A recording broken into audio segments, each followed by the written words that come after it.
अस्सलाम वालेकुम नाजरीन, मैं हूं अब्दुल रज़ाक और ये है क्राइम एक्सपोज। नाजरीन, क्राइम एक्सपोज में हम बात करते हैं, जराइम से पर्दे उठाते हैं और हमारी कोशिश होती है कि आम आवाम तक ये अवेयरनेस फैलाई जाए कि वो अपने आसपास माहौल को पहचाने, अपने आसपास लोगों को पहचाने। इसी हवाले से आज हम बात करेंगे 7 में मौजूद स्टेशन कॉलोनी भान सैयदाबाद में, जहां 12 साल बच्चे से जिनसी ज्यादती की गई। जी नाजरीन, अब ये सोचने में आम जहन में ये आता है कि जिस बच्चे के साथ ये जुल्म किया गया, ये ज्यादती की गई, कोई गैर मुतल्लिका शख्स होगा, कोई पड़ोस का शख्स होगा, कोई गैर इलाके का शख्स होगा, लेकिन नहीं नाजरीन, ये शख्स खुद उसका दादा निकला। आप सोच सकते हैं कि दादा ने पोते के साथ ज्यादती की। जी नाजरीन, ये ज्यादती का वाकया 2 रोज कबल पेश आया। SHO भान सैयदाबाद मोहम्मद अली खोकर ने कोठी में कार्रवाई करते हुए मुलजिम हुसैन बख्श इमरानी को गिरफ्तार किया। जी नाज़रीन, हुसैन बख्श इमरानी वही शख्स है जिसने अपने ही पोते मोहम्मद खान इमरानी से ज्यादती की। नाज़रीन, हम किस माशरे में रह रहे हैं? हमारा माशरा ये तो नहीं था, हमारी तालीमात ये तो नहीं थी। अब तो रिश्तों के तकद्दुस को भी पामाल किया जा रहा है, उन पर कालक मली जा रही है। हवस का निशाना कमसिन बच्चे बनते हैं, हवस का निशाना कमसिन बच्चियां बनती हैं, हवस के निशाना हमारी ख़वातीन बनती हैं। क्यों नाजरीन, हम कहाँ आ गए हैं, कहाँ आकर खड़े हो गए हैं? नाज़रीन, इसी हवाले से आगे आपको बताते हैं कि SHO भान सैयदाबाद मोहम्मद अली खोकर ने कोठरी में कार्रवाई करते हुए मुलजिम हुसैन बख्श इमरानी को गिरफ्तार कर लिया। गिरफ्तार मुलजिम हुसैन बख्श इमरानी की जानिब से एतराफ़ जुर्म भी किया गया और वो इस पे कहता है कि इस वाक़े पर शर्मसार हूँ, मासूम पोते के साथ बड़ा जुल्म किया। ये उस शख्स को उस वक्त याद नहीं आया था जब वो हविस का गुलाम हो गया था। इसी हवाले से हम बात करेंगे वहाँ पर मौजूद हमारे सीनियर सहाफ़ी इमरान हराई साहब से। जी इमरान, इस केस के बारे में बताइएगा। जी सर, मैं आपको बताता चलूं कि 12 साल मासूम बच्चे से जिनसी ज्यादती करने वाला मुलजिम गिरफ्तार स्टेशन कॉलोनी भान सैयदाबाद में दादा की जानिब से अपने ही पोते मोहम्मद खान इमरानी से ज्यादती का वाक़या 3 रोज कबल पेश आया था।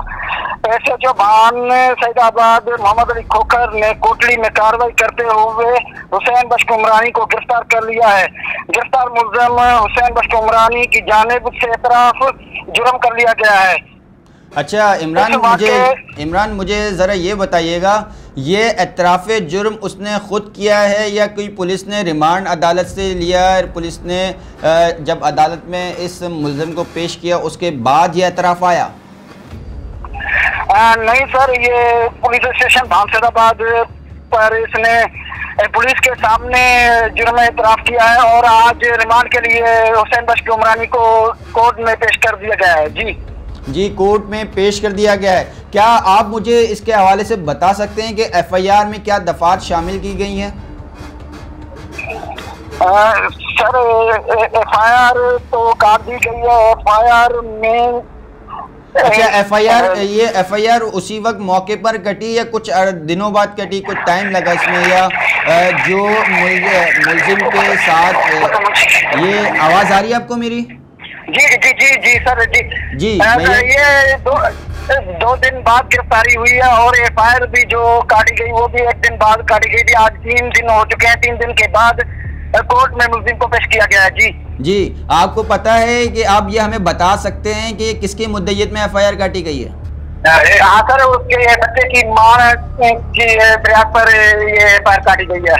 अच्छा, मैं आपसे बस ये पूछना चाहूँगा कि इस वक्त बच्चे की ज़हनी हालत कैसी है? आपने उससे जाके बात की या आपने उनकी फैमिली से बात की?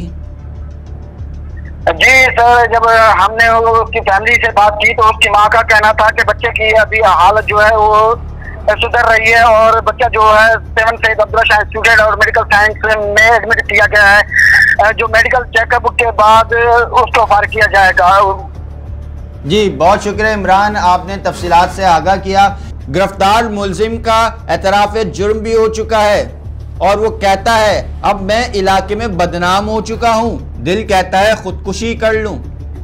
इसको उस वक्त याद नहीं आया जब इस बच्चे के साथ ये ज्यादती, ये जुल्म, ये जबर कर रहा था। मजीद कहता है मुझे जूस में नशा देकर पिलाया गया, जिसके बाद मासूम पोते के साथ जिनसी ज्यादती की। ये एतराफ़ जुर्म में उसने ये बातें की हैं।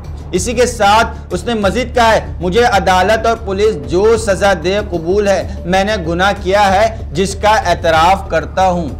बच्चे की तो जो मेंटल सेहत होगी उसके साथ क्या होगा, बच्चा क्या करेगा आगे, क्या वो इस माशरे को कबूल कर पाएगा, क्या वो इस माशरे से बदला लेने की सोच को दफन कर सकेगा, क्या वो आगे बढ़ पाएगा। जी नाज़रीन, इसी के हवाले से हम बात करेंगे SHO मोहम्मद अली खोकर साहब से, जिन्होंने कोटरी में कार्रवाई करते हुए इसी मुल्जिम हुसैन बख्श अमरानी को गिरफ्तार कर लिया था। जी हुसैन साहब, बताइए कि ये गिरफ्तारी किस तरीके से हुई, आपके पास कैसे रिपोर्ट आई और ये क्या मामला है, हमें तफसीलात से थोड़ा सा आगाह कीजिएगा।